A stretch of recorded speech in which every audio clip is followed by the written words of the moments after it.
Le magnate n'allait pas survivre à l'accident de voiture, mais la femme qui l'a sauvé a tout changé. Avant de commencer, dites-nous d'où vous regardez cette vidéo. Sofia Lopez serrait le volant de sa voiture, horrifiée de voir la luxueuse berline noire devant elle perdre complètement le contrôle. Les pneus fumaient et la voiture a brusquement viré à droite, comme si le conducteur avait perdu la maîtrise. En quelques instants, elle a quitté la route, dévalé un talus rocailleux et s'est écrasée contre un bosquet d'arbres dans un fracas qui a résonné dans l'obscurité. Une lueur orangée est apparue. Les flammes ont commencé à dévorer le capot déformé, se propageant rapidement. La plupart des gens auraient appelé les secours et attendu leur arrivée, mais Sofia n'était pas comme les autres. Elle a freiné brusquement, activé ses feux de détresse et garé sa vieille Fiat. Elle a immédiatement ouvert le compartiment avant, sorti un couteau d'autodéfense qu'elle portait toujours sur elle et récupéré un extincteur compact dans le coffre. Le cœur battant la chamade, elle dévala le talus à toute vitesse, dérapant entre les pierres instables. La chaleur du feu la frappa au visage comme un coup violent dès l'impact. À travers le pare-brise brisé, elle aperçut un homme affalé sur le volant, un filet de sang coulant de sa tempe. Il ne bougeait pas. « Et » cria-t-elle en frappant à la vitre côté conducteur. Aucune réponse. Le feu continuait de se propager, approchant de l'habitacle. Sofia n'hésita pas une seconde. Elle recula et brisa la vitre d'un coup de coude. Des éclats s'incrustèrent dans sa peau, mais elle n'y prêta pas attention. Elle passa la main à l'intérieur, tira sur la poignée, mais la portière était complètement bloquée. Elle courut vers le côté passager, priant pour que celle-ci cède. Elle tira sur la poignée et entendit un clic. La portière s'ouvrit. « Dieu merci » murmura-t-elle en se glissant à l'intérieur. La fumée envahissait déjà l'habitacle, lui irritant les poumons. L'homme était inconscient, sa respiration saccadée. À en juger par sa tenue, il semblait être un homme aisé, un costume gris foncé, désormais déchiré et taché de sang. Il devait avoir un peu plus de 30 ans. « Allez, allez » dit-elle entre ses dents serrées en coupant la ceinture de sécurité avec son couteau. La lame se déplaça rapidement, en un instant, l'homme fut libéré. Sofia se plaça sous ses épaules et le traîna jusqu'au siège passager. Son poids était plus important qu'elle ne l'avait imaginé, un corps inerte qui faillit l'écraser, mais elle ne céda pas. La chaleur devint insupportable. L'odeur âcre de plastique et de caoutchouc brûlé lui emplit les narines. Elle se souvint des techniques qu'elle avait apprises des années auparavant, lorsqu'elle avait survécu à un cambriolage dans son appartement. Depuis, elle s'entraînait à garder son sang-froid dans les moments critiques. « Tu ne vas pas mourir ici, pas sous ma responsabilité », murmura-t-elle entre ses dents serrées en le tirant hors de la voiture. Ils avancèrent difficilement, chaque mouvement plus ardu que le précédent. À une 50aine de mètres du véhicule, une détonation secoua les alentours. Le réservoir explosa, projetant une vague de chaleur et des débris enflammés. Sofia se jeta à terre et protégea l'homme de son corps. Les flammes lui brûlèrent le dos, mais l'important était qu'il soit encore en vie. Ils restèrent allongés là, au sol, pendant quelques instants. Sofia sentit la poitrine de l'inconnu se soulever et s'abaisser sous sa joue. Il respirait. Puis il gémit doucement et ouvrit les yeux, désorienté, la vue trouble. « Calme-toi » dit-elle doucement en reculant légèrement pour voir son visage. « Tu es en sécurité. Tu as eu un accident, mais tu es protégé maintenant. » Il cligna des yeux à plusieurs reprises, essayant de se concentrer. Sa voix ne fut qu'un murmure. « Non, ce n'était pas un accident. » Sofia crut avoir mal entendu et s'approcha. « Quoi ? Matteo » murmura l'homme avant de laisser retomber sa tête au sol. Matteo voulait qu'elle meure. Elle n'eut plus le temps de poser de questions car les sirènes retentirent au loin. En quelques minutes, des ambulances et un camion de pompiers descendirent dans le ravin. Les ambulanciers, lampes torchées à la main, se précipitèrent vers eux. Sofia s'écarta pour leur laisser de l'espace. Elle les regarda l'examiner, lui administrer de l'oxygène et l'installer sur une civière. Un ambulancier à l'air bienveillant s'approcha d'elle. « Vous êtes blessée. Vous avez des coupures au bras. » Sofia baissa les yeux et remarqua qu'elle était couverte d'égratignures dues aux éclats de verre et à l'explosion, et que son chemisier était brûlé, mais elle sentait à peine la douleur, encore sous l'effet de l'adrénaline. « Je vais bien, juste des égratignures. Il ira bien. Son état est stable, il a des contusions, quelques plaies, mais rien de grave. Grâce à vous, il a la vie sauve. » Tandis qu'il le chargeait dans l'ambulance, Sofia le regarda partir. Elle rentrait chez elle après une longue journée de travail, un mardi ordinaire qui était soudain devenu inoubliable. Elle avait sauvé un inconnu. Et même si c'était déjà beaucoup, Les mots qu'il avait prononcés résonnaient encore dans sa tête. Ce n'était pas un accident. Matteo voulait sa mort. Sofia n'en fit pas mention lorsqu'un agent s'approcha pour prendre sa déposition. Elle raconta comment elle avait vu la voiture déraper, comment elle s'était arrêtée et l'avait extrait du véhicule, mais omettit le reste. Pas encore. Elle voulait d'abord comprendre dans quoi elle s'embarquait. Plus tard, elle suivit l'ambulance jusqu'à l'hôpital San Miguel. Elle se persuada qu'elle voulait simplement s'assurer que l'homme allait bien. C'était la chose à faire après avoir risqué sa vie pour lui, mais au fond d'elle, elle savait que c'était plus que cela. Il y avait un mystère, et elle avait l'instinct de le percer. L'hôpital sentait l'antiseptique et la cire à parquet. Sous la lumière froide des néons, Sofia se dirigea vers l'accueil. « Excusez-moi, je cherche des informations sur un homme qui a été admis récemment suite à un accident de voiture. Je l'ai sorti du véhicule. » L'infirmière leva les yeux, son expression s'adoucissant. « Ah, c'est vous dont les ambulanciers ont parlé. Le héros méconnu. Il est dans la chambre 15. Le médecin dit qu'il va se rétablir. On lui pose des points de suture. Je peux le voir? Il m'est familier. » Sofia hésita. « Non, mais je l'ai sauvé. Je veux juste m'assurer qu'il est réveillé. » L'infirmière la regarda quelques secondes et hocha la tête. « D'accord, mais ne vous attardez pas. Il a besoin de se reposer. » Sofia descendit le couloir et frappa doucement à la porte avant d'entrer. L'homme était à moitié assis dans son lit, un bandage sur le front et un bras en écharpe. Il avait meilleure mine que dans la voiture, même s'il paraissait encore épuisé. En la voyant, ses yeux s'illuminèrent de reconnaissance. « Vous, dit-il d'une voix plus assurée. Vous m'avez sauvé. »« Je suis Sofia Lopez, dit-elle en s'avançant. Comment vous sentez-vous? » Comme si j'avais été percuté par un train. Il essaya de sourire. « Mais je suis en vie grâce à vous. Je suis heureux. Je suis Lucas Rivera. » Sofia cligna des yeux à ce nom. Il lui semblait familier, même si elle ne parvenait pas à se souvenir pourquoi. « Vous souvenez-vous de ce qui s'est passé? » demanda-t-elle. Le visage de Lucas s'assombrit. « Je me souviens de tout. Le volant s'est bloqué et les freins ont lâché. Au début, j'ai cru à un problème mécanique, mais... » Il la regarda intensément. « Vous avez entendu ce que j'ai dit là-bas? » Elle acquiesça. « Oui, Matteo Vargas, dit-il lentement, mon associé. Nous avons passé des années à bâtir notre entreprise, mais dernièrement, j'ai remarqué des irrégularités, des millions qui disparaissent, des paiements fictifs à des fournisseurs inexistants. Quand je l'ai confronté, il est entré dans une rage folle, et maintenant je suis convaincu qu'il voulait m'éliminer pour me faire taire. » Le moniteur de l'hôpital émit un bip continu. Sofia le regarda, sachant qu'elle avait sauvé bien plus qu'un simple homme d'affaires en difficulté, un homme au cœur d'une affaire bien plus vaste. « Et maintenant, que comptez-vous faire ?» demanda Lucas. Il soupira. « Je ne sais pas. Je ne fais confiance à personne dans cette entreprise. Et sans preuve, les autorités vont me prendre pour un fou. » Sofia l'observa en silence pendant quelques instants. Elle savait que ce qu'elle allait dire allait bouleverser sa vie. « Peut-être puis-je vous aider ?» Lucas la regarda avec incrédulité, comme s'il ne comprenait pas pourquoi une inconnue voudrait s'impliquer dans une affaire aussi risquée.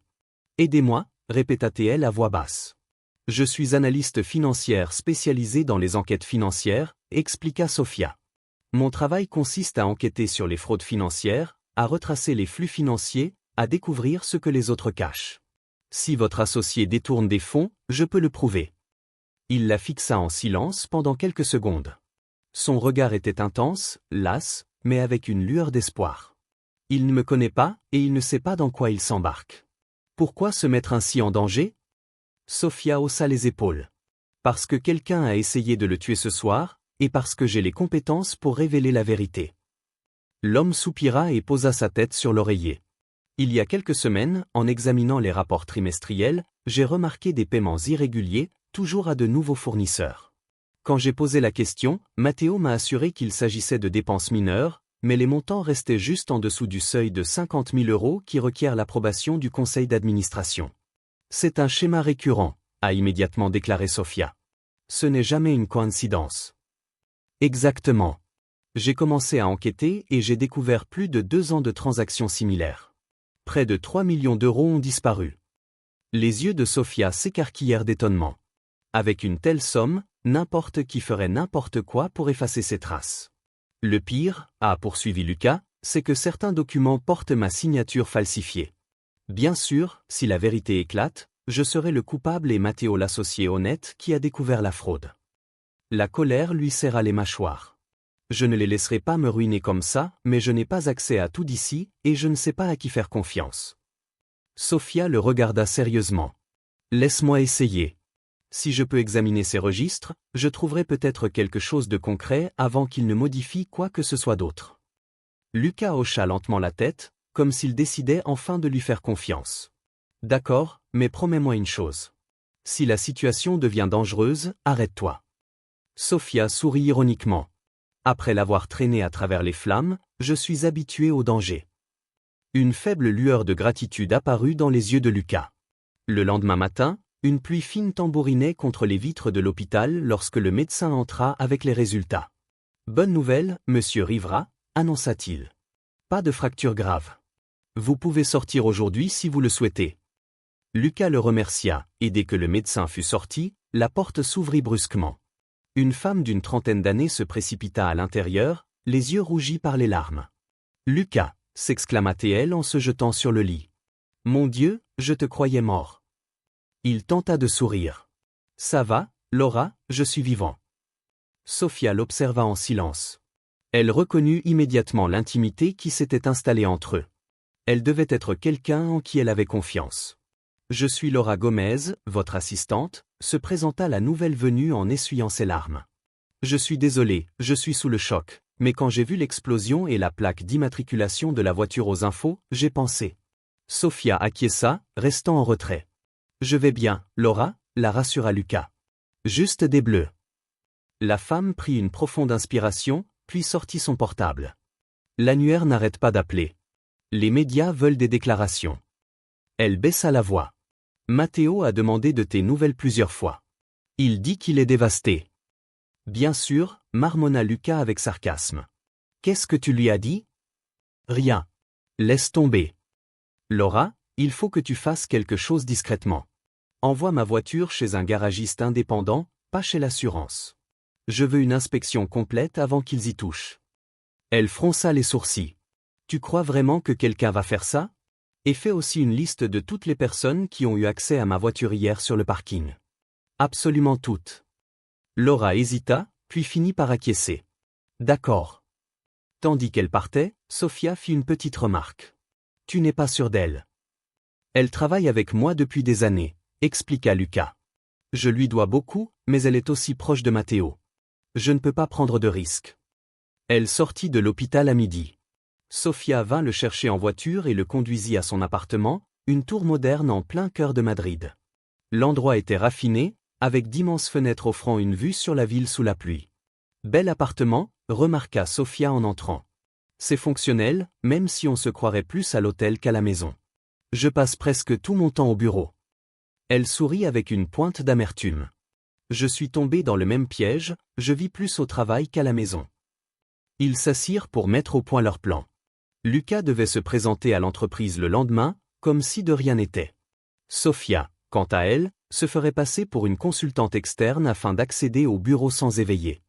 Les soupçons. « Et si Matteo te reconnaît ?» demanda-t-il. « Les infos n'ont pas montré mon visage, et en tenue de ville, personne ne pensera que je suis la femme qui a sorti quelqu'un d'une voiture en flammes. » Lucas la regarda intensément. Il y avait chez elle un mélange étrange de détermination et de sérénité qui l'intriguait. « Sofia, merci pour tout ça. Je sais que tu n'étais pas obligée de t'impliquer. Promets-moi juste que si les choses se compliquent, tu me préviendras. Je ne veux pas tout dévoiler par surprise. » Il acquiesça. Cette nuit-là, alors que la ville scintillait sous la pluie, Lucas observa par la fenêtre la vie qui suivait son cours en contrebas, les voitures et les piétons indifférents à ce qui se passait derrière ces murs. Pour la première fois depuis longtemps, il ne se sentait plus complètement seul. Sofia était apparue au pire moment, et peut-être allait-elle devenir la meilleure chose qui lui soit jamais arrivée. Le lendemain, à 8 heures précises, Sofia arriva à l'immeuble Rivera Global vêtue d'un tailleur-pantalon gris foncé, de petits talons et portant une mallette en cuir. Elle était méconnaissable par rapport à la femme de la veille. Lucas l'attendait dans le hall. « Waouh !» murmura-t-il, surpris. « Tu ne plaisantais pas quand tu disais que tu t'habillais. Tu dois garder l'air d'une consultante sérieuse, n'est-ce pas ?» Ils montèrent ensemble à l'étage de la direction.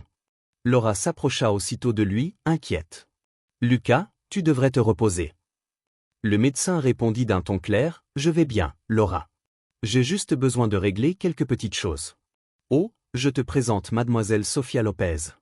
Elle travaille dans un cabinet d'analyse et est là pour évaluer un éventuel contrat de conseil. » Les yeux de Laura s'illuminèrent. « Alors, c'est vous la femme qui l'a sauvée ?» Sofia sourit modestement.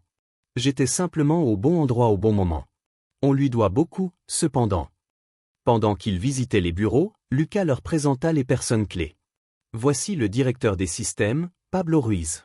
Et voici la directrice des ressources humaines, Elena Torres. Il s'arrêta un instant, désignant le coin.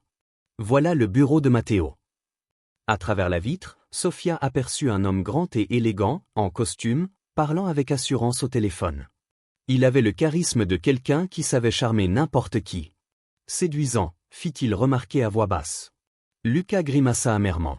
Il a toujours été la figure publique pendant que je m'occupais de la partie technique, et c'est aussi un expert en manipulation. À ce moment-là, Matteo sortit de son bureau.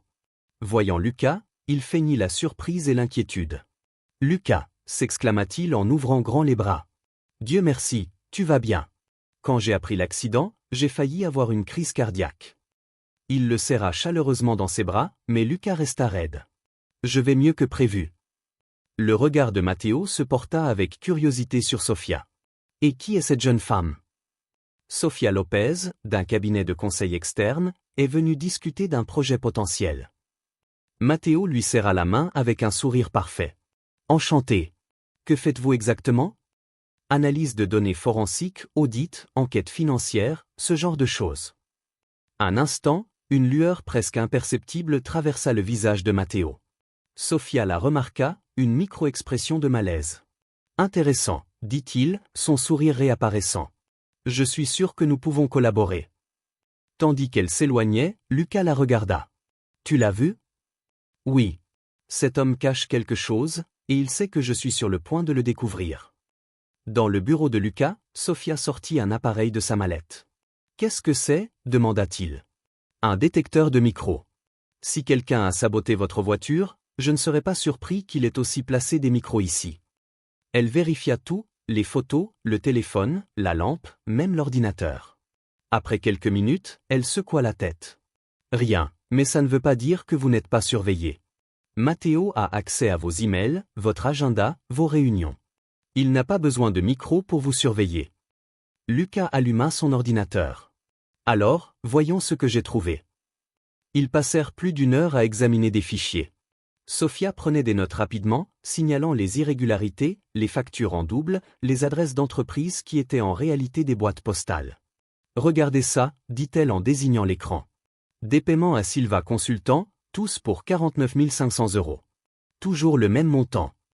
J'ai appelé le numéro indiqué, mais il est hors service, » dit Lucas. « Et l'adresse est une boîte postale. Matteo est sur ses gardes, mais il y a des indices. » Sofia prit une profonde inspiration. C'est clair que quelqu'un essaie de détourner des millions et de te piéger. Si on suit cette piste, toute la vérité éclatera. À ce moment-là, Laura passa la tête par la porte. « Excuse-moi, Lucas. Matteo te demande si tu peux avancer sa réunion à 14 h, il la regarda avec un calme fin. « D'accord, dis-lui que je serai là. » Tandis qu'elle partait, Sofia referma sa mallette. « Il vaut mieux qu'il ne me voie pas ici. Je vais continuer à surveiller ces entreprises de l'extérieur. Garde ton sang-froid. » Lucas déglutit. « Et s'il tente quelque chose pendant cette réunion ?» Sofia le regarda droit dans les yeux. « Appelle-moi tout de suite. Tu n'es pas seul. » Il était 14 h lorsque Lucas entra dans le bureau de Matteo. L'atmosphère était lourde de tension, même si tous deux s'efforçaient de la masquer par une politesse de façade. « Assieds-toi, mon frère, » dit Matteo avec son sourire impeccable. « Nous avons beaucoup à nous dire. » Lucas s'installa sur la chaise devant le bureau. « De quoi, précisément ? » Le groupe d'investissement barcelonais insiste lourdement avec son offre de rachat. Ils disent que c'est maintenant ou jamais. Lucas fronça les sourcils. « Nous avions déjà décidé d'attendre. L'entreprise est au sommet de sa forme. Vendre n'a aucun sens. Ce n'est pas toujours une question de timing, Lucas. C'est une question de stratégie. Sais-tu aussi bien que moi à quel point le secteur technologique est volatile ? Un mauvais trimestre et tout s'écroule. Lucas le fixa intensément. Derrière l'assurance de sa voix se cachait une étrange urgence, comme s'il avait besoin de cette vente plus qu'il ne l'admettait. Stratégie ou désespoir, rétorqua-t-il. Le regard de Matteo se durcit un instant avant de retrouver son calme. Interprétez-le comme vous voulez. L'important, c'est que nous devons agir maintenant. Lucas prit une profonde inspiration, feignant l'indécision, et changea de sujet pour gagner du temps. Ils parlèrent de clients, de contrats, de chiffres, emplissant l'atmosphère d'une formalité pesante. Mais derrière chaque mot, Lucas sentait une menace invisible, comme si un piège allait se refermer sur lui. En quittant le bureau, son cœur battait. La chamade. Il regagna son propre bureau, ferma la porte et expira. Le pire n'était pas ce que Matteo avait dit, mais ce qu'il n'avait pas dit. Cet après-midi-là, en arrivant à son appartement, Sofia l'attendait déjà avec 2 cafés et un sachet de viennoiserie. « Je suis venu plus tôt. Je pensais que tu serais épuisé, dit-elle avec un léger sourire. Il accepta le café avec reconnaissance. Tu n'imagines pas à quel point ça me fait du bien. La réunion avec Matteo n'était qu'une mascarade. Il est déterminé à vendre la société au plus vite. Sofia écouta attentivement tout en sortant plusieurs papiers de sa mallette. Aujourd'hui, j'ai continué à enquêter sur ces prétendues sociétés de conseil. J'ai trouvé des liens avec des comptes aux îles Caïmans. Ils sont tous ouverts et fermés en l'espace de 6 mois, toujours avec la même signature. Celle de Matteo. Exactement. Et ce n'est pas tout, j'ai découvert des achats d'actions au nom de ces mêmes comptes. Devine de quelle société il s'agit? Les yeux de Lucas s'écarquillèrent. Le groupe d'investissement de Barcelone. C'est exact. Il a joué sur les 2 tableaux, volant Rivera Global et préparant la vente pour s'enrichir sur les 2 tableaux. Un silence s'installa entre eux. L'ampleur de la supercherie dépassait tout ce qu'ils avaient pu imaginer. Ce n'est plus un simple vol, murmura Lucas. C'est un plan pour détruire tout ce que nous avons construit et te faire porter le chapeau, ajouta Sofia. Tout est fait pour te rendre responsable. Lucas serra les poings. Je ne le permettrai pas. Le lendemain matin, Sofia revint à l'entreprise, jouant le rôle de consultante. Elle respirait l'assurance dans son tailleur gris foncé et portait une mallette contenant son ordinateur portable et quelques documents. Sa présence passa inaperçue auprès des employés, qui la considéraient comme une spécialiste engagée par la direction. Dans l'ascenseur, Laura l'aborda avec un sourire amical. Elle voulait la remercier encore une fois pour ce qu'elle avait fait pour M. Rivera. « Si je n'avais pas été là, je préfère ne pas y penser. » N'importe qui aurait fait pareil, répondit Sofia, tout en sachant que c'était faux. Laura baissa la voix. Il vous fait entièrement confiance. Je ne l'ai pas vu aussi enthousiaste depuis des semaines. Sofia fut surprise par ces mots, mais avant qu'elle ne puisse répondre, les portes s'ouvrirent sur le bureau de la direction. Matteo se tenait là, les attendant avec une expression calculatrice. Bonjour, la saluait-il de son ton charmeur. Comment se passe cette mission de conseil? Je viens de commencer, répondit calmement Sofia, passant en revue les procédures et les flux d'informations. J'espère ne pas découvrir trop de failles, plaisanta-t-il, bien qu'il n'y voyât aucune trace d'humour dans son regard. Sofia soutint son regard. S'il y en a, je les trouverai. C'est mon travail. Un instant, l'atmosphère devint pesante. Matteo sourit, mais la crispation de sa mâchoire le trahit. Quelques heures plus tard, Sofia et Lucas se retrouvèrent à huis clos dans son bureau. Sur la table, une série de documents imprimés, virements, contrats, fausses factures. C'est suffisant pour éveiller les soupçons, mais pas assez pour gagner au tribunal, dit-elle en examinant chaque page. Il nous faut quelque chose de plus concret, quelque chose qui le lie directement et sans qu'il puisse nier. Comment? Quoi? Des emails, des enregistrements, l'accès au serveur de l'entreprise. Matteo efface ses traces. Mais tout laisse des traces quelque part. Lucas se massait les tempes. Et comment allons-nous faire pour l'obtenir sans qu'il s'en aperçoive? Sofia brandit une clé USB. Avec ça, si j'arrive à accéder au serveur principal et à extraire les sauvegardes, nous aurons l'historique complet. Il la regarda, inquiet. C'est risqué. S'il le découvre, tu seras en danger. J'étais déjà en danger quand j'ai sauté dans une voiture en feu, répondit-elle avec un demi-sourire. C'est du gâteau en comparaison. Lucas laissa échapper un rire nerveux. Franchement, je ne sais pas ce que j'aurais fait sans toi. Elle le regarda un instant, ressentant une proximité inattendue. Tu serais probablement mort, répondit-elle sincèrement. Ils rirent tous les deux doucement, mais le poids de la vérité planait. Cet après-midi-là, Matteo convoqua une réunion d'urgence avec le conseil d'administration. Sofia se tenait à l'écart, observant depuis le siège réservé aux conseillers. La salle était emplie de voix tendues tandis que Matteo projetait une série de graphiques sur l'écran. « Messieurs, après vérification, nous avons constaté des irrégularités dans les paiements aux fournisseurs », annonça-t-il fermement. Malheureusement, tout porte à croire qu'il s'agit d'un détournement de fonds autorisé par Lucas. Un murmure parcourut la salle. Lucas se figea. C'était exactement ce qu'il redoutait. Matteo l'accusait devant tout le monde. Sofia le fixait, attendant sa réaction. Lucas se leva calmement, même si intérieurement il bouillonnait de rage. « Ce n'est pas vrai, dit-il gravement. Et je vais le prouver. » Tous les regards se tournèrent vers lui. Matteo feignit la surprise. « De quoi parlez-vous » Lucas prit une profonde inspiration. « Que quelqu'un manipule les informations, et j'ai un expert qui travaille sur l'affaire. » Tous les regards se tournèrent vers Sofia. Elle se leva lentement, un dossier à la main. « Je m'appelle Sofia Lopez, » dit-elle avec assurance. « J'ai été engagée pour examiner les documents financiers. Ce que j'ai découvert prouve que les irrégularités présentées ici ont été falsifiées. » La tension dans la pièce devint insoutenable. Matteo tenta d'intervenir, mais Sofia déposa sur la table plusieurs documents attestant des paiements à des sociétés écrans. Ces fichiers révèlent le schéma exact des détournements, montants répétés, factures en double et virements vers des comptes dans des paradis fiscaux. Tout cela a été approuvé avec des signatures falsifiées. Certains membres du conseil d'administration murmurèrent, indignés.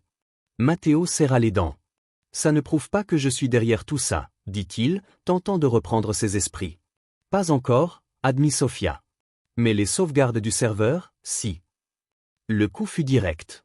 Matteo la regarda froidement. « Faites attention, mademoiselle Lopez. Parfois, se mêler de ce qui ne nous regarde pas a des conséquences. » Sofia ne baissa pas les yeux. « Je suis habituée aux conséquences, maintenant. » Ce soir-là, dans l'appartement de Lucas, ils revinrent tous deux sur les événements. Il était assis sur le canapé, l'estomac toujours noué. « Tu as pris trop de risques aujourd'hui. Si Matteo se doute de quelque chose, il te tombera dessus. » Sofia le regarda sérieusement. « Il sait déjà que je suis impliquée, et je sais déjà que je ne me laisserai pas faire. » Un long silence s'installa, seulement troublé par le bruit de la pluie contre les vitres.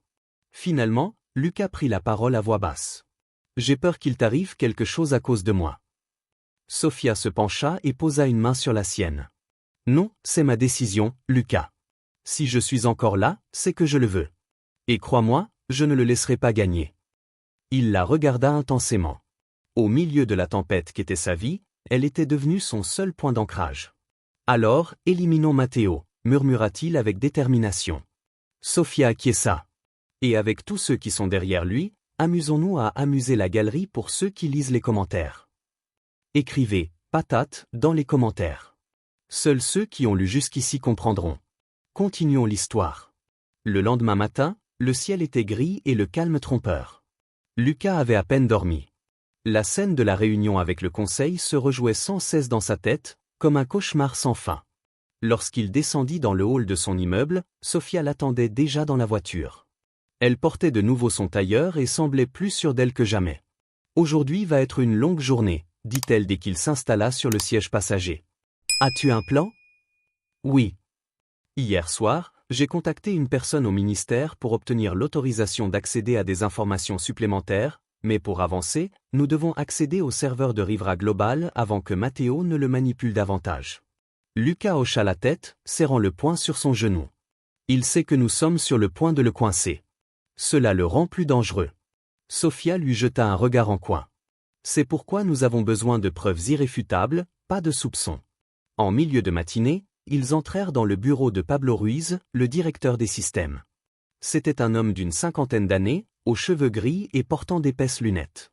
En voyant Lucas, il se leva aussitôt. « Monsieur Rivera, je suis ravi de vous voir rétabli. »« Merci, Pablo.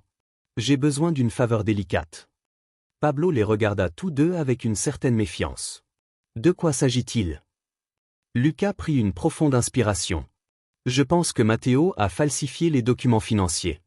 Nous avons besoin d'un accès complet au serveur, sauvegarde comprise. » Pablo ajusta ses lunettes, surpris.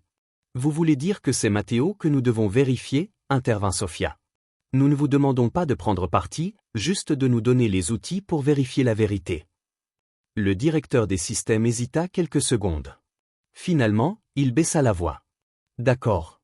Je ne fais plus entièrement confiance à Vargas depuis un certain temps, mais il faut faire vite. S'il découvre la vérité, je serai dans le pétrin aussi. Avec quelques mots de passe et raccourcis, Sofia obtint ce dont elle avait besoin. Elle inséra sa clé USB et commença à télécharger les sauvegardes. Le transfert des fichiers prit un certain temps, mais elle les eut enfin en main. C'est de l'or en barre, murmura-t-elle en rangeant la clé. Cet après-midi-là, Sofia travailla depuis son appartement, son ordinateur portable à la main, analysant les transactions avec un œil expert. Lucas faisait les 100 pas, nerveux. Que as-tu trouvé? Un schéma très clair. Matteo a créé au moins 5 sociétés écrans. Ils recevaient tous des paiements réguliers, toujours d'un montant similaire et accompagnés d'autorisations portant votre signature falsifiée. Combien d'argent? Sofia soupira. Plus de 6 millions d'euros au total. Lucas s'affala sur le canapé, la tête entre les mains. 6 millions. C'est pire que ce que j'imaginais. Sofia le regarda avec compassion. Le pire, ce n'est pas la somme. Le pire, c'est qu'avec ces documents, n'importe qui pourrait vous prendre pour le coupable. Si nous n'agissons pas, vous serez ruiné en quelques semaines. Il la regarda avec frustration. Alors, que proposez-vous? Elle se pencha vers lui avec détermination. Tendre un piège. L'idée était simple en théorie, mais dangereuse en pratique.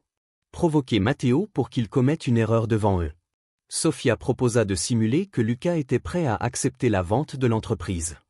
Cela le forcerait à agir plus vite et peut-être à laisser des traces.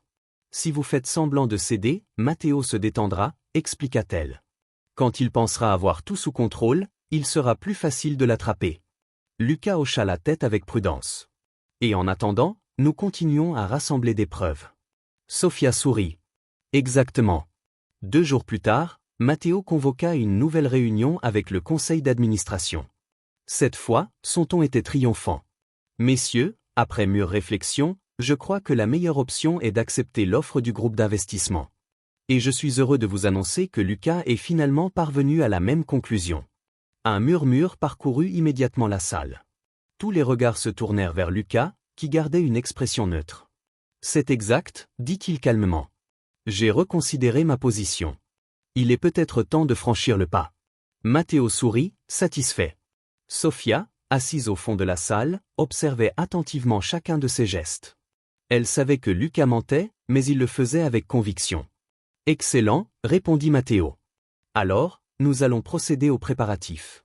Tandis qu'il parlait de contrats et d'échéances, Sofia remarqua que son partenaire sortait discrètement un petit appareil de sa poche et le connectait à son ordinateur portable. Ce fut un mouvement rapide, presque imperceptible. Elle fronça les sourcils, il modifiait les enregistrements en temps réel. Ce soir-là, dans l'appartement de Lucas, Sofia téléchargea les informations de sa clé USB. Les sauvegardes montraient que, pendant la réunion, Matteo avait modifié plusieurs documents, supprimant et réécrivant des transactions. Voilà la preuve, dit-elle en pointant l'écran. Ce sont les traces de sa manipulation. On peut s'en servir contre lui. C'est un début. Ça prouve qu'il falsifie les documents officiels. Si on combine ça avec les paiements fictifs et les signatures contrefaites, on a un dossier très solide. Lucas se pencha vers elle, les yeux emplis de gratitude. Je ne sais pas comment te remercier. Pas encore, répondit Sofia. On n'a pas encore gagné. Le lendemain, alors qu'ils examinaient d'autres documents, Lucas reçut un appel sur son portable. Le numéro n'était pas enregistré, mais il reconnut immédiatement la voix. Lucas, c'est Matteo. Il faut qu'on parle en privé. De quoi? Tu le sais très bien. Ne joue pas avec moi. On se voit ce soir à l'entrepôt du port. Viens seul. L'appel s'est coupé avant que Lucas n'ait pu répondre. Sofia l'observait, l'air interrogateur. Que voulait-il? Lucas serra les lèvres. Une rencontre privée ce soir, et ce n'est certainement pas pour m'inviter à dîner. Sofia secoua la tête. C'est un piège. Je sais, mais si je n'y vais pas, il se méfiera encore plus. Elle réfléchit rapidement, en fronçant les sourcils. Alors nous irons, mais il ne sera pas seul. Il a dit de venir sans accompagnement. Ce n'est pas parce qu'il le dit que je vais l'écouter. Je ne te laisserai pas l'affronter sans renfort. Lucas la regarda, touché par sa détermination. Tu es vraiment la personne la plus têtue que je connaisse. Sofia sourit ironiquement. C'est pour ça que je suis encore en vie. La nuit tomba sur Madrid. Le port était presque désert, éclairé seulement par quelques projecteurs orangés qui projetaient de longues ombres sur les conteneurs. Lucas arriva en voiture, le cœur battant la chamade. Sofia le suivait de près, bien qu'elle soit restée à distance pour ne pas être vue. Matteo surgit de l'ombre, impeccable comme toujours dans son costume noir et sa cravate rouge. Il s'avança calmement vers Lucas, tel un prédateur sûr de sa proie. « Je savais que tu viendrais, dit-il avec un sourire froid. Tu as toujours été trop prévisible. »« Que veux-tu, Matteo » demanda Lucas d'un ton ferme. « Toujours la même histoire, tu dois comprendre ta place. Cette entreprise est autant la tienne que la mienne, et si tu t'obstines à Y opposé, tu finiras par tout perdre. » Lucas soutint son regard. « Tu as déjà perdu le droit de te dire mon associé le jour où tu as essayé de me tuer. » Pour la première fois, le masque de Matteo se fissura. « Tu n'as aucune preuve. Et même si tu en avais, personne ne te croirait. » Cachée dans l'ombre, Sofia observait la scène, téléphone à la main, enregistrant chaque mot. Son plan fonctionnait. Laisser Matteo parler à tort et à travers. « Bientôt, tout le monde verra la vérité, » dit Lucas calmement. Matteo laissa échapper un rire amer qui résonna dans l'obscurité du port. « La vérité est relative, mon frère, et je contrôle la version qui compte. » À cet instant, Sofia sentit que quelque chose clochait. Une silhouette se déplaçait derrière les conteneurs, s'approchant furtivement. Elle aperçut le reflet métallique d'une arme. « Lucas, attention !» cria-t-elle en sortant de sa cachette. Le cri de Sofia résonna dans le port désert. Lucas se retourna juste à temps pour voir un homme armé surgir entre les bennes à ordures. Le canon du fusil luisait sous la lumière orangée du projecteur le plus proche. « À terre !» hurla Sofia en courant vers lui. Le coup de feu déchira le silence de la nuit. Lucas se jeta sur le côté et roula sur le trottoir. La balle frappa une benne à ordures métallique avec un claquement sec. Matteo se figea un instant, surpris de voir Sofia là. « Idiot !» hurla-t-il au tireur. « Je t'avais dit d'attendre mon signal. » Sofia avait déjà dégainé son couteau tactique. Elle se déplaça rapidement et se jeta sur l'assaillant avant qu'il ne puisse tirer à nouveau. D'un geste vif, elle lui frappa le poignet et l'arme tomba au sol. « Lucas, ramasse-la » cria-t-elle. Il courut récupérer le pistolet tandis que Sofia luttait avec l'homme, un gaillard costaud cagoulé. D'une poussée, elle le fit tomber. Matteo recula, les yeux écarquillés. « Ça ne devait pas se passer comme ça » murmura-t-il.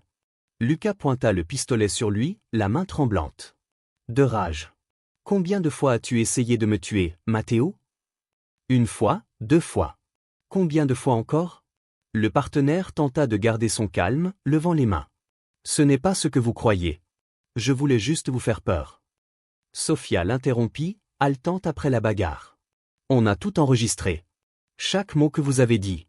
Il n'y a plus moyen de revenir en arrière. » Le bruit des sirènes au loin les fit se retourner.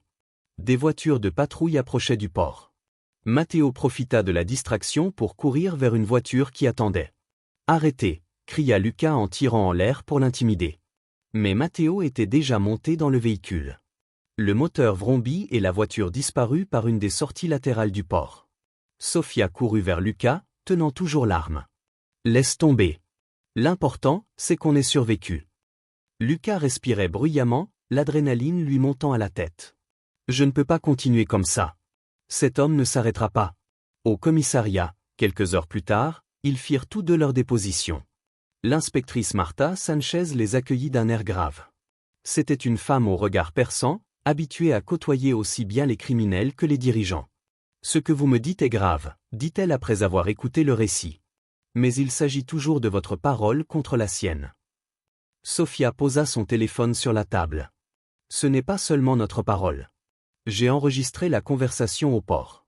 Matteo y admet manipuler la vérité et avoir tenté de faire taire Lucas. » L'inspectrice écouta attentivement l'enregistrement.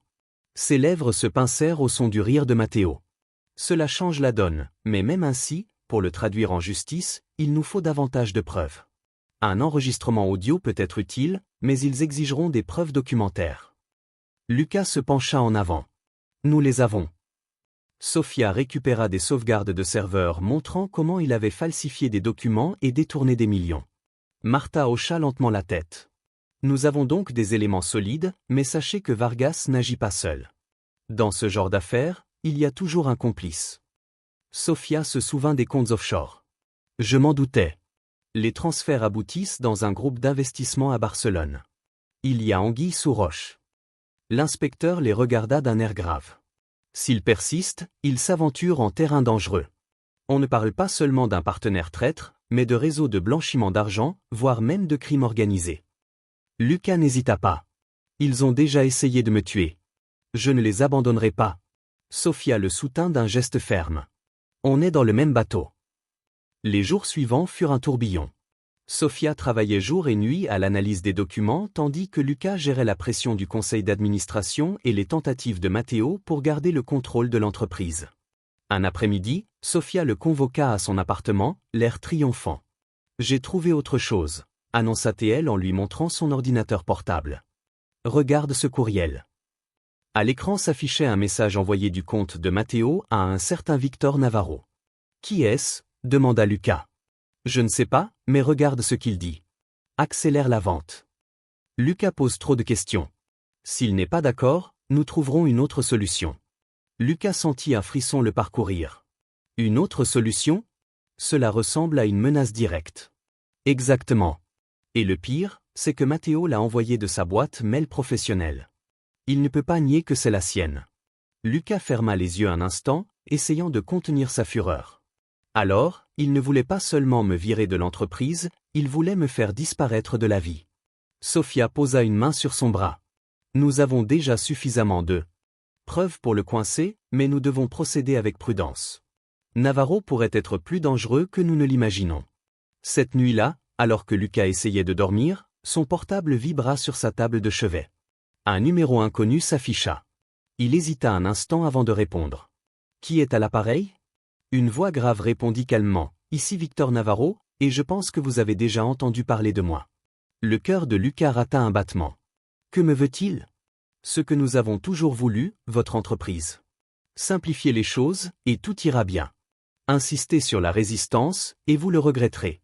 Je ne cède rien. » Un silence tendu s'installa avant que Navarro ne reprenne la parole. « Quel dommage. Je pensais que vous auriez retenu la leçon après votre accident. » La communication fut brutalement coupée. Lucas resta planté là, le téléphone à la main, le cœur battant la chamade. Le lendemain, il en parla à Sofia. Elle ne parut pas surprise. Elle savait qu'il finirait par parler. Navarro n'est pas qu'un simple investisseur, c'est lui qui tire les ficelles. Alors, nous l'attaquons avec des preuves, pas sur un coup de tête. Si nous sommes imprudents, il nous rayera de la carte. Lucas la regarda sérieusement. « Sofia, tu m'as déjà sauvé la vie une fois. Je ne veux pas que tu risques ta vie pour ça. » Elle soutint son regard sans hésiter. « Il n'y a pas que ta vie qui est en jeu. J'ai choisi d'être ici, et je resterai jusqu'au bout. » La même semaine, le conseil d'administration fut convoqué en urgence. Matteo était parvenu à présenter de nouveaux éléments qui, soi-disant, impliquaient Lucas. Lorsqu'ils entrèrent dans la pièce, tous les regards se tournèrent vers eux. « Messieurs, » commença Matteo d'une voix grave, « j'ai le regret de vous informer que nous avons la preuve irréfutable que Lucas arrivera à détourner des fonds de l'entreprise. » Il déposa des documents sur la table. Plusieurs membres du conseil d'administration les examinèrent en fronçant les sourcils. Lucas se leva. « Ces documents ont été falsifiés, et je vais vous le prouver ici et maintenant. » Il fit signe à Sofia, qui connecta son ordinateur portable au projecteur. Les courriels, les transactions et l'enregistrement audio du port apparurent à l'écran. Tout ceci, expliqua-t-elle clairement, prouve que Matteo Vargas, en collusion avec un associé extérieur nommé Victor Navarro, est celui qui a manipulé les comptes. Un murmure de surprise parcourut la pièce. Matteo pâlit, malgré ses efforts pour garder son calme. « C'est faux » cria-t-il en frappant du poing sur la table. « Alors expliquez-nous pourquoi votre courriel apparaît dans ces transferts, rétorqua Sofia. Ou pourquoi, dans cet enregistrement, vous admettez contrôler la version qui compte. » La tension était insoutenable. Certains membres du conseil commencèrent à appeler la police. Acculé, Matteo transpirait abondamment. « Vous ne comprenez rien. C'est plus grave que vous ne le pensez, balbutia-t-il. Alors expliquez-nous, exigea Lucas en haussant le ton. Qui est Victor Navarro, au juste? Matteo serra les dents sans répondre. Il marmonna seulement avec amertume, il joue avec le feu, et tôt ou tard, ils vont se brûler. Le silence dans la salle du conseil était pesant, seulement troublé par le bourdonnement du projecteur. Matteo serrait les papiers devant lui, mais la pâleur de son visage le trahissait. Certains conseillers murmurèrent, d'autres le fusillèrent du regard avec indignation. « C'est une farce », insista-t-il en frappant du poing sur la table. « Tu me tends un piège ?» Lucas se pencha vers lui, la voix ferme. « Le seul piège, c'est celui que tu as tendu toi-même, Matteo.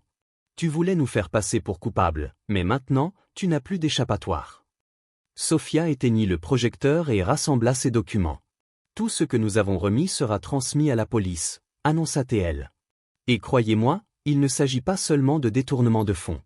Un réseau criminel est derrière ces transferts. » La présidente du conseil, une femme d'un certain âge aux cheveux gris et aux lunettes à monture dorée, s'éclaircit gravement la gorge. « Monsieur Vargas, je vous ai fait confiance pendant des années, mais si ce qu'il nous montre est vrai, vous avez trahi tout le monde ici. » Matteo respirait bruyamment. Son regard cherchait une issue.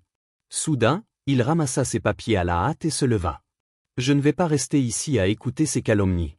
Vous aurez des nouvelles de mes avocats. » Il quitta la pièce à pas pressés, laissant derrière lui une atmosphère lourde d'incertitude.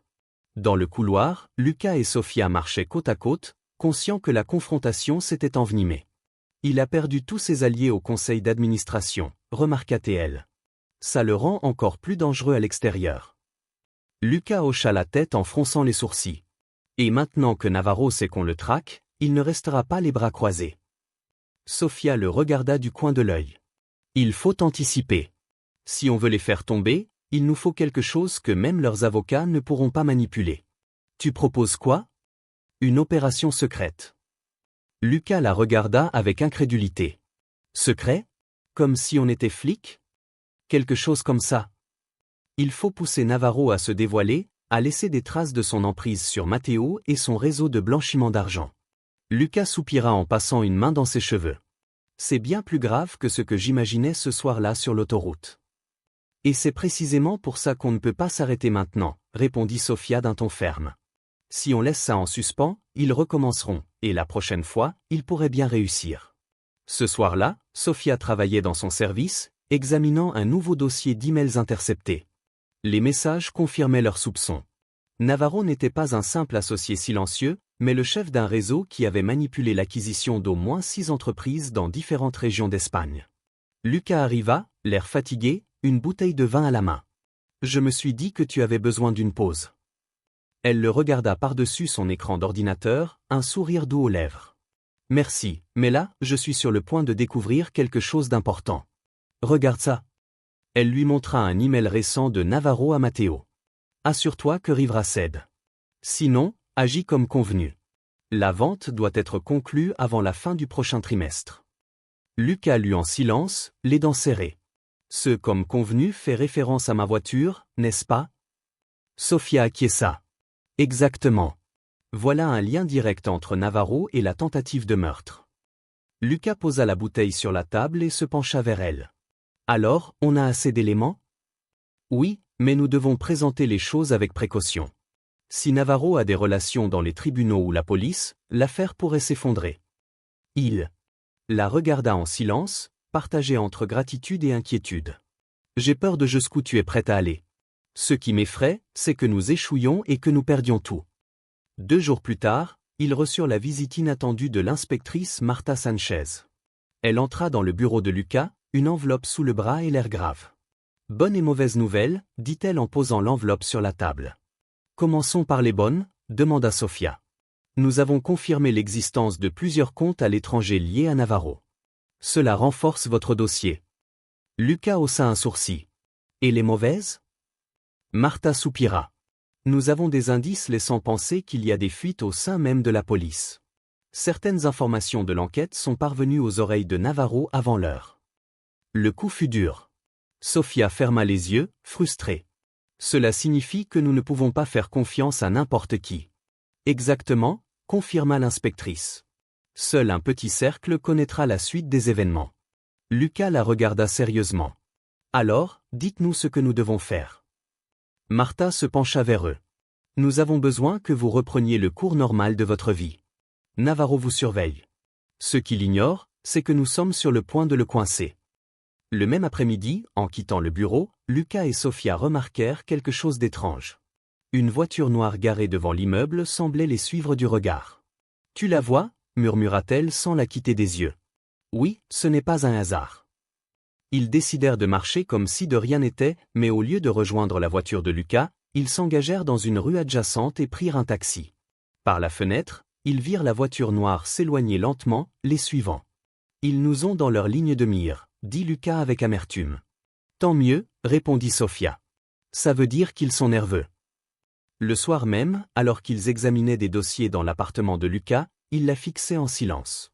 Sofia était absorbée par l'écran, ses cheveux châtain clair lui tombant sur le visage, ses yeux bleus brillants sous la lumière de l'ordinateur. « Qu'est-ce qui ne va pas » demanda-t-elle, remarquant son regard. « Je me disais justement que si tu n'avais pas été sur l'autoroute cette nuit-là, je serais mort. » Sofia sourit, une pointe d'ironie dans la voix. « Et dire que je trouvais ma vie ennuyeuse avant de te rencontrer. » Ils rirent doucement tous les deux, mais ce moment fut interrompu par la vibration du téléphone de Lucas.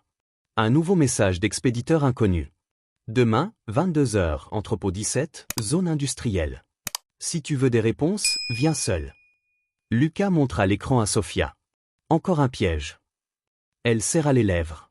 Oui, mais c'est aussi une opportunité. Une opportunité pour quoi faire? Prendre Navarro en flagrant délit. La nuit suivante, l'entrepôt 17 était presque désert. L'air était imprégné d'une odeur de fer rouillé et de poussière. Lucas entra lentement, un micro dissimulé sous sa veste, relié à l'équipement de l'inspectrice Marta Sanchez. Elle attendait non loin de là avec son équipe. Des ténèbres émergea une silhouette élancée, impeccablement vêtue d'un costume sombre. Ses cheveux gris luisaient dans la pénombre. C'était Victor Navarro. Alors, le célèbre Lucas Rivera déclara d'une voix grave, « Je souhaitais vous rencontrer en personne. » Lucas soutint son regard, le cœur battant la chamade. « Vous savez déjà qui je suis. Je sais qui vous êtes aussi. » Navarro sourit froidement. « Alors parlons franchement. L'entreprise sera à nous, que ça vous plaise ou non. Vous pouvez vendre et garder une partie de l'argent, ou vous pouvez résister et finir 6 pieds sous terre. » Lucas serra les poings. « Je ne céderai pas. » Navarro claqua la langue, déçu. « Dommage. Matteo vous avait prévenu, mais vous n'avez jamais été un bon élève. » À cet instant, plusieurs silhouettes armées émergèrent de l'ombre. C'étaient les hommes de Navarro, qui encerclaient Lucas. L'homme d'affaires déglutit difficilement, mais ne recula pas. C'est comme ça qu'il pense obtenir ce qu'il veut, par la menace. « Non, Rivera, » répliqua Navarro en s'approchant, l'objectif clairement défini. « Et si vous ne coopérez pas, votre nouvel ami sera le premier à payer. » Un frisson parcourut l'échine de Lucas à la menace qui pesait sur Sofia. « Ne la touchez pas, » grogna-t-il. Navarro sourit d'un air malicieux. « Alors coopérez. » Cachée, Sofia écoutait tout grâce à l'oreillette reliée au micro de Lucas. Son cœur battait la chamade. Elle devait décider si elle intervenait immédiatement ou attendait le signal de l'inspecteur. Le risque était énorme, mais laisser Lucas seul était hors de question. Sofia serra le couteau qu'elle dissimulait dans sa jambe et prit une profonde inspiration. « Il est temps de gâcher leur fête », murmura-t-elle avant de sortir de l'ombre. Pause. Une petite blague pour ceux qui ne lisent que les commentaires. Tapez carotte. Ceux qui ont lu jusqu'ici comprendront. Reprenons l'histoire. Sofia sortit de l'ombre d'un pas déterminé, le couteau tactique dissimulé à la main. Les hommes de Navarro se retournèrent, surpris de la voir, mais elle n'hésita pas une seconde. « Lucas n'est pas seul », annonça-t-elle fermement. Navarro tourna lentement la tête vers elle avec un sourire ironique. « Ah, la sauveuse, la femme de l'accident. Quel curieux hasard de nous retrouver ici. »« Ce n'est pas le destin, c'est la justice », rétorqua Sofia en s'approchant un peu plus. Les hommes armés l'encerclèrent, pistolet au poing. Lucas sentit une boule se former dans sa gorge en la voyant entrer. « Sofia, non » s'écria-t-il, craignant pour sa vie. Mais elle lui jeta un regard et lui adressa un léger sourire, comme pour lui rappeler qu'elle savait ce qu'elle faisait.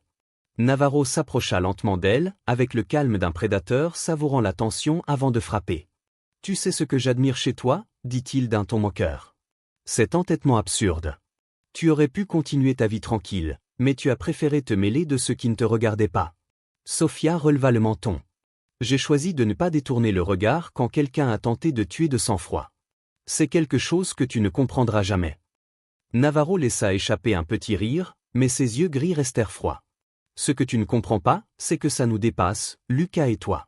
Je ne suis que la partie émergée de l'iceberg. Si tu crois pouvoir me neutraliser, tu te trompes lourdement.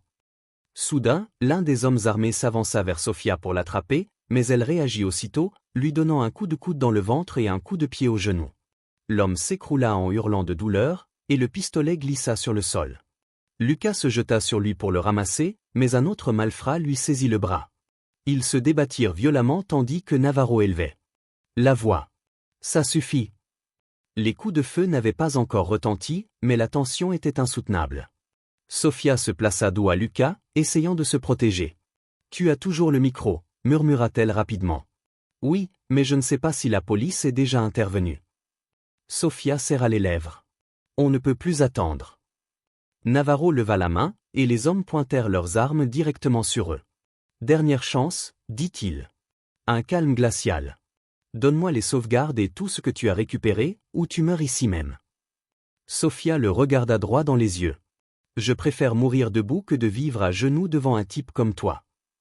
L'écho de ces mots résonna dans l'entrepôt. Navarro ouvrit la bouche pour ordonner de tirer, mais à cet instant, les portes métalliques s'ouvrirent brusquement. Police, cria une voix puissante. L'inspectrice Marta Sanchez et son équipe firent irruption, armes au poing. Les hommes de Navarro ouvrirent le feu, et une fusillade éclata en quelques secondes. Lucas projeta Sofia au sol derrière une pile de cartons. Les balles ricochèrent sur les parois métalliques de l'entrepôt. Reste à terre, hurla-t-il en la protégeant de son corps. Je ne suis pas en porcelaine, Lucas, rétorqua-t-elle en dégainant à nouveau son couteau. Dans la confusion, un des hommes s'approcha trop près. Sofia se jeta sur lui et parvint à le désarmer. Elle prit le pistolet et le tendit à Lucas. Maintenant, nous avons de quoi nous défendre. Lucas acquiesça d'un signe de tête et tira au sol près d'un autre assaillant pour le forcer à se mettre à couvert. Navarro, de son côté, courait vers une porte de service, escorté par deux hommes. L'inspectrice le repéra. « Arrêtez-le » ordonna-t-elle, mais Navarro parvint à s'échapper par un couloir latéral. Sofia et Lucas, essoufflés, se relevèrent parmi les caisses tandis que les tirs commençaient à s'apaiser. Plusieurs hommes de Navarro avaient déjà été neutralisés. « On ne peut pas le laisser s'échapper » dit Sofia avec détermination. « C'est trop risqué » répondit Sanchez en s'approchant. « Ça pourrait être un piège. » Sofia secoua la tête. « S'il part, c'est fini pour lui. Il faut l'attraper tout de suite. » Lucas hésita, mais voyant la détermination dans les yeux de Sofia, il acquiesça. « Allons-y » La poursuite les mena dans un long couloir sombre de l'entrepôt. Les pas de Navarro résonnèrent. Les coups de feu résonnèrent devant eux, fermes et réguliers. Sofia courut à ses côtés, son arme levée. Ils tournèrent à un coin et l'aperçurent. Navarro escaladait une passerelle métallique menant à une sortie à l'étage. Se retournant, il pointa un pistolet de petit calibre sur eux. « Arrêtez-vous » cria Lucas, mais Navarro tira sans hésiter. La balle siffla près de Sofia et ricocha sur le mur. Elle ne s'arrêta pas, elle grimpa à l'échelle métallique à sa suite. Lucas la suivit, le cœur battant la chamade. La passerelle craqua sous leurs pieds. L'air était imprégné d'une odeur de rouille et de poudre. Navarro les attendait au bout, son arme pointée sur Sofia. « Je t'avais prévenu de ne pas t'en mêler » cracha-t-il furieusement. Sofia pressa la détente, mais Navarro fit un mouvement rapide. Elle roula sur le côté et disparut par la sortie. « Allons-y » s'exclama-t-elle en le poursuivant dehors. L'air froid de la nuit les accueillit. La jetée était déserte, éclairée seulement par quelques lampadaires. Navarro courut vers une voiture noire garée non loin de là. Lucas leva son arme et cria « Arrêtez-vous ou je tire ». Navarro s'arrêta net et se retourna lentement. Son sourire était glaçant. « Tu ne comprends rien, n'est-ce pas ? Même si tu m'attrapes, ce n'est pas fini pour moi. Il y en a d'autres, et ils viendront te chercher. » Sofia s'avança, pointant son arme directement sur sa poitrine. « Alors, on commence par toi. » Avant qu'il puisse répondre, les sirènes retentirent de toutes parts. Des voitures de patrouille encerclèrent le quai et plusieurs agents en sortirent, armes au poing. Navarro leva lentement les mains, sachant qu'il était piégé. « Prêt pour les caméras » marmonna-t-il avec dédain. L'inspectrice Marta Sanchez arriva d'un pas déterminé. Victor Navarro est arrêté pour fraude, tentative de meurtre et association de malfaiteurs. Les agents le menottèrent tandis qu'il les regardait avec un calme inquiétant, comme s'il avait encore plus d'un tour dans son sac. De retour au poste, Lucas et Sofia furent accueillis en héros. L'inspectrice s'approcha, l'air fatigué mais satisfait. Bon travail. Avec Navarro en garde à vue et les preuves que vous avez recueillies, nous avons un dossier solide. Lucas hocha la tête, sans paraître vraiment à l'aise. Je ne l'ai pas vu effrayé, ni même surpris. Et si elle a raison, et s'il y en a d'autres à ses trousses? Sofia posa une main sur son épaule. Alors on les poursuivra aussi. Mais le plus important, c'est qu'aujourd'hui, on a fait un grand pas en avant. L'inspecteur les interrompit. Ceci dit, je veux que vous soyez sous protection. Je ne serais pas surpris que quelqu'un d'autre essaie de vous faire taire.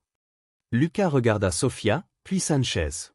On acceptera la protection, mais on ne s'arrêtera pas là pour faire la lumière sur cette affaire. Ce soir-là, plus serein, Sofia et Lucas partagèrent un café dans le salon de son appartement. La fatigue était palpable, mais la satisfaction aussi. Je n'aurais jamais cru me retrouver face à des mafieux, dit Lucas avec un demi-sourire. Ma vie était tellement ennuyeuse. Des réunions, des contrats. Sofia rit doucement. Et moi qui pensais que le truc le plus excitant qui me serait jamais arrivé, c'était de démasquer une fraude dans des tableurs Excel. Ils se regardèrent en silence pendant quelques secondes. Il y avait dans leur regard quelque chose qui dépassait la gratitude ou la camaraderie. Un lien né d'un danger partagé. Merci de ne pas m'avoir laissé seul, dit Lucas doucement. Je ne le ferai jamais, répondit-elle. Le silence était empli d'une chaleur différente de celle qui les avait unis cette première nuit. Mais le calme ne durait pas. Dehors, une voiture inconnue était garée devant l'immeuble, phares éteints. À l'intérieur, un homme observait en silence, prenant des notes. La guerre contre Navarro ne faisait que commencer. L'aube à Madrid semblait paisible, mais Lucas ne partageait pas ce sentiment. Il se leva tôt, erra dans l'appartement et regarda la rue à plusieurs reprises. La voiture sombre garée devant l'immeuble la nuit précédente avait disparu, mais le malaise persistait. Sofia sortit de la chambre, une tasse de café à la main. Ses cheveux étaient défaits et elle avait encore des cernes sous les yeux, témoin d'une nuit blanche. « Tu regardes encore par la fenêtre ?» demanda-t-il d'un ton las. « Je n'y peux rien. Je sais que Navarro est en garde à vue, mais j'ai comme un pressentiment que ce n'est pas fini. » Elle s'approcha et lui toucha le bras. « Tu n'es pas paranoïaque. » L'inspecteur l'a remarqué aussi. Navarro n'agit jamais seul, et même menotté, ses contacts sont toujours en liberté. Lucas la regarda avec inquiétude. « Et s'ils s'en prennent à toi, ils devront me trouver prête, » répondit-elle calmement en montrant le couteau tactique qu'elle n'avait jamais quitté. Il ne put s'empêcher d'esquisser un sourire, même si l'anxiété persistait. Le même jour, au commissariat central, l'inspectrice Marta Sanchez les reçut dans son bureau. Sur la table se trouvait un épais dossier rempli de documents fraîchement imprimés. « Nous avons de bonnes nouvelles », annonça-t-elle sans préambule.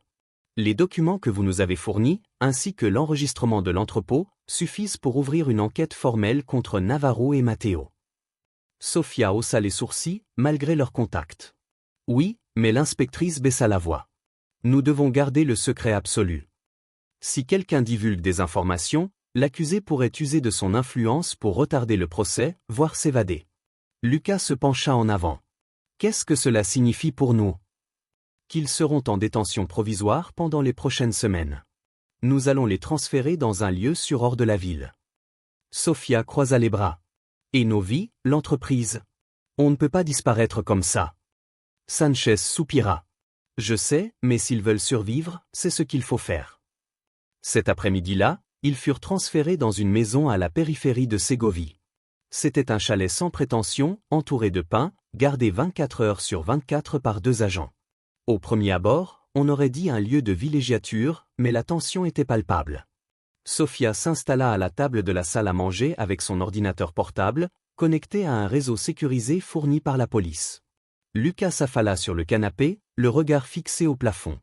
Je n'aurais jamais cru me retrouver caché dans une maison sous surveillance, comme un criminel. Sofia leva les yeux de son écran. Au moins, tu n'es pas seul. Je serais bien pire ici. Il la regarda et hocha la tête. Tu as raison. Si quelque chose de positif est ressorti de tout ça, c'est de t'avoir retrouvé. Elle baissa les yeux, mais un léger sourire effleura ses lèvres. Les premières nuits dans la maison se déroulèrent sans incident jusqu'à ce qu'un matin, un bruit métallique les réveille. Les agents se précipitèrent pour vérifier le périmètre et trouvèrent une marque sur le portail arrière. Quelqu'un avait tenté de l'enfoncer. L'inspectrice arriva peu après, le visage sévère. C'était prévisible. Navarro a encore des hommes à l'extérieur. Cela confirme qu'ils ne vont pas abandonner les recherches. Sofia croisa les bras. Alors, il faut arrêter de réagir et passer à l'attaque. Attaquer comment? Demanda Lucas, cherchant du regard les autres associés. Navarro n'agit pas seul. S'il tombe, tout le réseau s'effondre. L'inspectrice la regarda intensément, comme pour évaluer sa détermination. C'est dangereux, mais tu as peut-être raison. Quelques jours plus tard, Sofia obtint l'accès à de nouvelles bases de données financières. Elle passa des heures à recouper les informations, suivant la trace des transferts internationaux. Un après-midi, elle appela Lucas, les yeux brillants d'excitation. « Je l'ai trouvé. Il est venu. Immédiatement. » Quoi? Un réseau de sociétés écrans à Valence et Bilbao, toutes liées au compte de Navarro. Mais voici un détail important. Le même représentant légal apparaît dans plusieurs d'entre elles. Lucas fronça les sourcils. Qui? Sofia désigna l'écran. Un certain Ricardo Mendoza. Il ne se présente jamais aux réunions officielles, mais il tire les ficelles en coulisses. Lucas répéta le nom à voix basse, comme pour le mémoriser. Alors, c'est lui la prochaine pièce du puzzle. Ce même soir, pendant qu'il dînait en silence, Lucas ne cessait de regarder Sofia. « Qu'est-ce qui ne va pas ?» demanda-t-elle, remarquant son regard fixe. « Je suis impressionné par ta capacité à rester calme. J'ai l'impression de m'effondrer, et toi, tu continues comme si de rien n'était. » Sofia posa ses couverts sur son assiette et le regarda droit dans les yeux. « Ne crois pas que je n'ai pas peur, Lucas. J'ai très peur, mais j'ai appris que la peur ne se vainc pas en fuyant, mais en l'affrontant. » Il hocha lentement la tête. « Je suppose que c'est pour ça que... je t'admire tellement. » Un silence confortable les enveloppa, seulement troublé par le crépitement du feu de cheminée.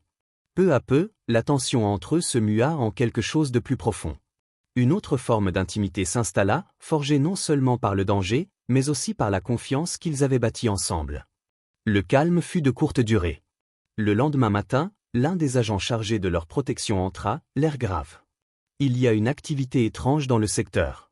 Un drone a survolé la maison la nuit dernière. » Sofia et Lucas échangèrent un regard. « Ils nous ont trouvés, murmura-t-elle. Sanchez est arrivé à midi. Nous ne pouvons pas rester ici. Il faut vous déplacer. » Lucas secoua la tête. « Non, je ne vais pas continuer à me cacher. Si Navarro ou ses associés nous veulent, qu'ils viennent. Nous les affronterons. » Sofia acquiesça. « Je suis d'accord. Il est temps de changer de stratégie. » L'inspecteur hésita, puis finit par accepter. « Très bien, mais si nous faisons cela, nous le ferons avec un plan précis. On va les utiliser comme appât pour attraper les autres. » Lucas et Sofia échangèrent un regard, conscients que cette décision les rapprochait du but, mais les exposait aussi au plus grand danger de leur vie. Cette nuit-là, alors qu'ils examinaient à nouveau les dossiers de Mendoza, Sofia sursauta en découvrant un courriel crypté. « Regarde, ce message date d'il y a 3 jours. Il parle de finaliser l'accord à Madrid avec la société sous notre contrôle d'ici quelques semaines. » Lucas fronça les sourcils.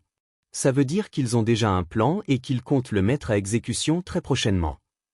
À cet instant, un coup de feu déchira le silence de la nuit. La vitre de la salle à manger vola en éclats. Instinctivement, ils se jetèrent à terre. « À terre !» cria un des policiers en ripostant. La maison, qui leur avait semblé un havre de paix, se transforma en champ de bataille. Lucas regarda Sofia, le cœur battant la chamade. « Ils nous ont vraiment trouvés. » Les yeux flamboyants, elle répondit sans hésiter, « Alors il est temps de... riposter. » L'écho des coups de feu fit trembler les murs de la maison. Les policiers qui gardaient la maison ripostèrent par les fenêtres, tandis que Lucas et Sofia restaient accroupis derrière la table de la salle à manger, des éclats de verre jonchant le sol. « Ils sont plus de 2, cria l'un des policiers depuis le couloir. Ils essaient d'encercler la maison. Lucas serra les dents, sentant l'adrénaline le parcourir. Ce n'est pas juste une frayeur. Ils sont venus pour nous tuer. Sofia sortit son couteau tactique, même si elle savait que ce ne serait pas suffisant. Elle rampa jusqu'au policier le plus proche et lui demanda son pistolet de secours. J'en ai besoin, dit-elle sans hésiter. Le policier la regarda avec incertitude, mais voyant la détermination dans ses yeux, il le lui tendit. Utilisez-le avec précaution. Elle retourna vers Lucas et plaça l'arme entre eux. S'ils veulent entrer, ils devront nous éliminer. Les assaillants continuèrent de tirer depuis les bois qui entouraient la maison. Des éclairs illuminaient l'obscurité entre les arbres. Les policiers ripostèrent, mais les hommes de Navarro semblaient bien entraînés. Soudain, une forte détonation secoua l'arrière de la maison, une explosion improvisée qui perça un trou dans le mur du garage. Ils sont à l'intérieur, avertit un des policiers. Sofia et Lucas accoururent avec 2 autres agents. À travers la fumée, 2 silhouettes armées de fusils apparurent. L'échange de tirs fut immédiat. Sofia parvint à se mettre à couvert derrière une colonne, visa calmement et abattit l'un des assaillants. L'autre recula, blessé, mais réussit à lancer une grenade fumigène à l'intérieur. La salle à manger se remplit d'un épais brouillard. La visibilité était réduite à quelques mètres. Lucas toussa, cherchant à distinguer quelque chose. « Sofia, où es-tu » ? « Ici » répondit-elle en lui touchant l'épaule pour le rassurer. « Tout va bien. » Le chaos dura plusieurs minutes. Finalement, des sirènes retentirent au loin. Des renforts de police arrivèrent et encerclèrent la maison. Voyant que la situation dégénérait, les assaillants s'enfuirent dans les bois, abandonnant leurs armes et des traces de sang. L'inspectrice Marta Sanchez arriva quelques minutes plus tard, le front plissé. « Ça va » Lucas hocha la tête, encore sous le choc. « On a failli y passer. » Sofia respirait bruyamment, mais gardait son calme. C'étaient des professionnels. Ils ne sont pas venus pour nous voler ou nous intimider. Ils sont venus pour nous éliminer. L'inspectrice observa le trou dans le mur et la fumée qui persistait. Cela confirme ce que nous savions déjà. Navarro n'est pas le seul gros poisson. Ses associés tirent les ficelles pour les faire taire. Le lendemain, la villa était encerclée par des voitures de patrouille et des experts de la police scientifique examinant les lieux. Sofia, assise devant son ordinateur portable, n'avait pas cessé de travailler. Lucas s'approcha d'elle, l'air inquiet. « Tu as besoin de te reposer. »« Je ne peux pas, » répondit-elle sans lever les yeux. « J'ai trouvé autre chose dans les emails de Mendoza. Une réunion prévue à Bilbao dans 2 jours. Il est question de régler des comptes et de finaliser l'affaire. » Lucas fronça les sourcils. On dirait qu'il compte forcer la vente de la société malgré tout. Exactement. Si on arrive à intercepter cette réunion, on pourrait démasquer tous les coupables.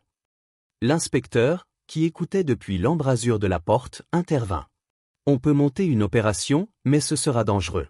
Si tu y vas, tu vas te jeter dans la gueule du loup. Sofia ferma son ordinateur portable et regarda Lucas droit dans les yeux. C'est notre chance. Il déglutit. D'accord. Allons à Bilbao. Le voyage se fit discrètement. Dans 2 voitures séparées, escortés par des policiers en civil, ils arrivèrent en ville. Ils logèrent dans un petit hôtel près du port industriel. De là, ils préparèrent l'opération avec Sanchez et son équipe. La réunion des associés était prévue dans un entrepôt privé. Sofia et Lucas se feraient passer pour des acheteurs potentiels intéressés par la société. La police resterait cachée, prête à intervenir dès qu'elle aurait suffisamment de preuves. La veille de l'opération, Sofia et Lucas partagèrent un dîner simple dans leur chambre d'hôtel.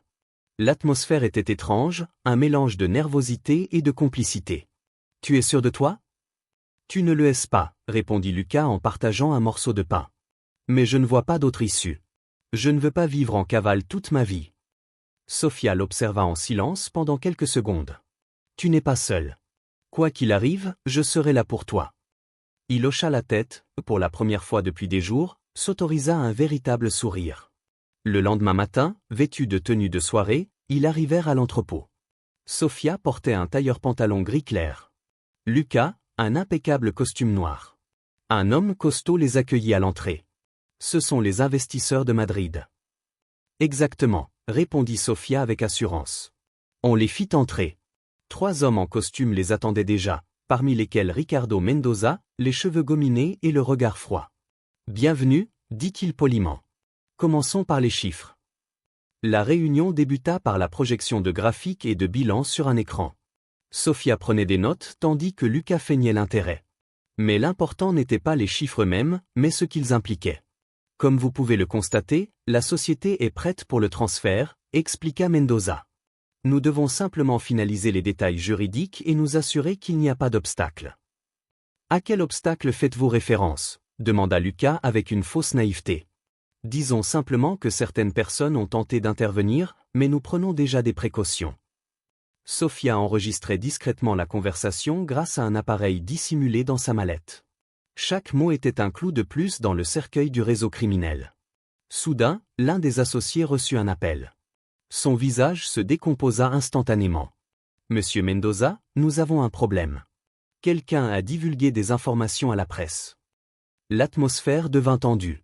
Les hommes commencèrent à parler entre eux, nerveux. C'est alors que Mendoza fixa Lucas du regard. « Et si les obstacles étaient juste ici ?»